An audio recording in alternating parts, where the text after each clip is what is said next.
Hello, my name is Abigail Sweat, and I am going to be doing the reflection evaluation for the digital story projects.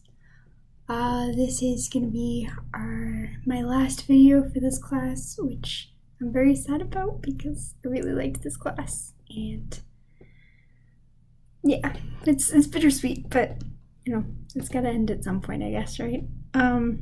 Okay, so I'll start off talking about Dylan's video.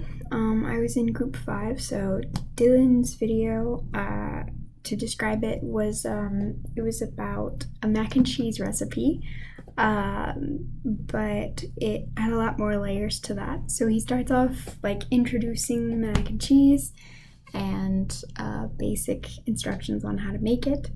And then we find out who came up with it, which is his Aunt Shirley, who is in the background of a photo that he has, shows. And later on, he talks a little bit about how, he mentions like that the recipe is cost effective and low effort, ordinary, kind of like his family, which was a little playful.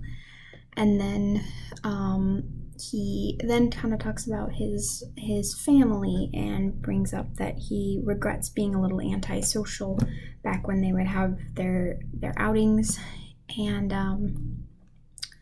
so then he gets really dark really quickly, actually, talking about how his Aunt Shirley died and he really regrets not spending more time with her. So yeah, that was Dylan's. I think I interpreted maybe his comments about the mac and cheese and connecting to his family like you know, they're kind of down to earth, they're a little ordinary, and I'm not quite sure how effective it was because I wasn't quite sure what he was trying to do with the end. There wasn't really a resolution with, you know, how he was feeling. But if that was the purpose, to put us in that situation where he was in, it was very effective, I would say. For the theorizing, my interpretation for the class, it felt almost like he was still trying to process how he was feeling internally. It seemed almost as if like he was suffering from, or not suffering, but he had like the character fallacy, a main character fallacy, where like he has the power to control his destiny kind of thing. So that was my best connection to class. Okay, so the next video, this is Alyssa's video. I loved this one so much. It was very kawaii, if, you know, you're still allowed to say that, it's not old. It looked like a Cooking Mama game. So she structured it really, really well. It was about her mom and a dish she cooked, spinach, what is it called exactly? Sorry. Spinach soybean paste soup. So she starts out with all the ingredients and introduces like her mom and the meeting, you know, of their relationship. And she shows us how to make it, and in between she has little bits of her mom. And then at the end, because her mom died of breast cancer when she was 14, it seems like. And in the middle of the video, she has kind of like an aside with her mom, like a grief kind of thing, and where she doesn't like talk to the audience, basically.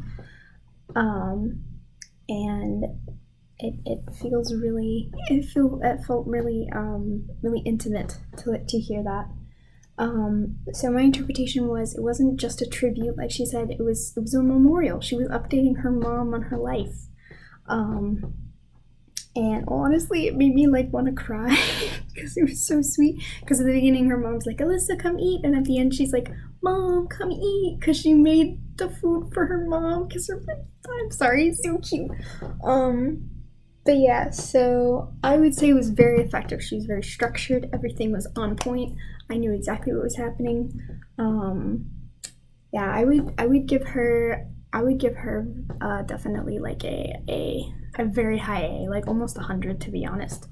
Oh, and for Dylan, I would give him a low A to like a high B. So for the theorizing, I felt like she was like almost like reversing the role of her mom. And she's now extending like the support for her mom in that same role. Okay, so the next one is Tam.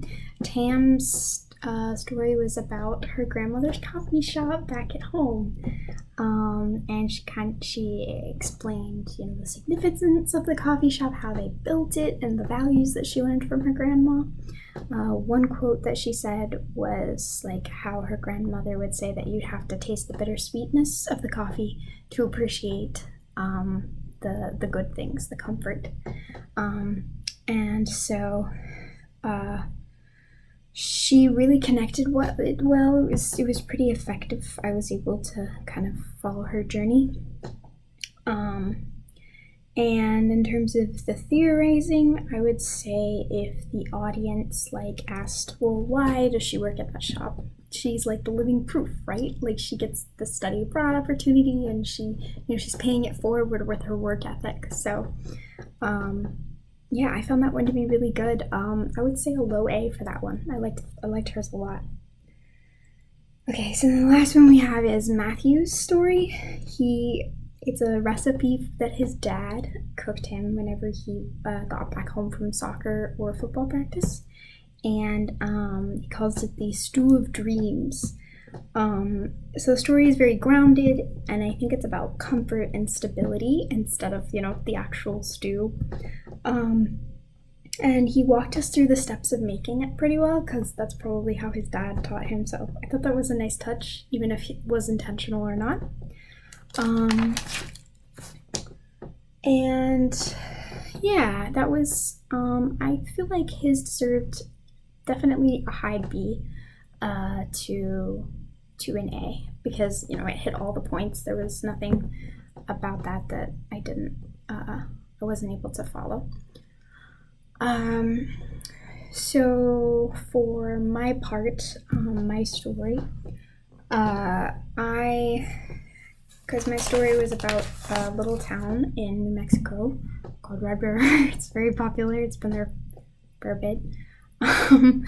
And I really love that place. But I think whenever I talk about it or reminisce on it, I kind of focus on like the scenic parts of it, like the ooh, pretty. But I kind of wanted to focus on its roots a bit more, like the underlying responsibility behind, making a home and something that kind of rugged and expensive, to be honest. River is very expensive to stay. But also because it's not just, it's not just like an exotic spot. It's like, it's somebody's home. It's a community. So I cut out a lot of like extra family members' memories that didn't matter too much, because I noticed I was kind of centering it around myself and my family, so I tried to zoom out every time I noticed I did that. Like, okay, if it's not myself, it's my family. If it's not my family, it's my extended family. If it's not my family, it's, yeah. So, just because I feel like that's kind of a difficult thing to do when you're telling a story. I learned that I can fixate on details a lot, and I can kind of filter any positive feedback and just focus on the negative bits. And I also learned that, unfortunately, I have a lot of roadblocks when creating, and maybe make things harder for myself because it's difficult to organize things. So that'll probably be pretty hard for me if I want to keep creating stories. Or just enjoying the stories and writing about those stories, because that's fun too. But yeah, I think if I had to look at it with a critical eye, I would say the pacing was a bit off. didn't, and this is admitting I didn't always know what to say in certain parts. So I think I could have rehearsed the script a little bit more, but I had already worked too much on it at that point. So yeah, I would say I probably would have given myself a lowish A. Yeah, I would say I hit most of the main points. But yeah, so that's my assessment on mine and my peers' digital projects. I really liked these. I want to read more. I want to watch more of them, to be honest. I'm really happy we did this assignment.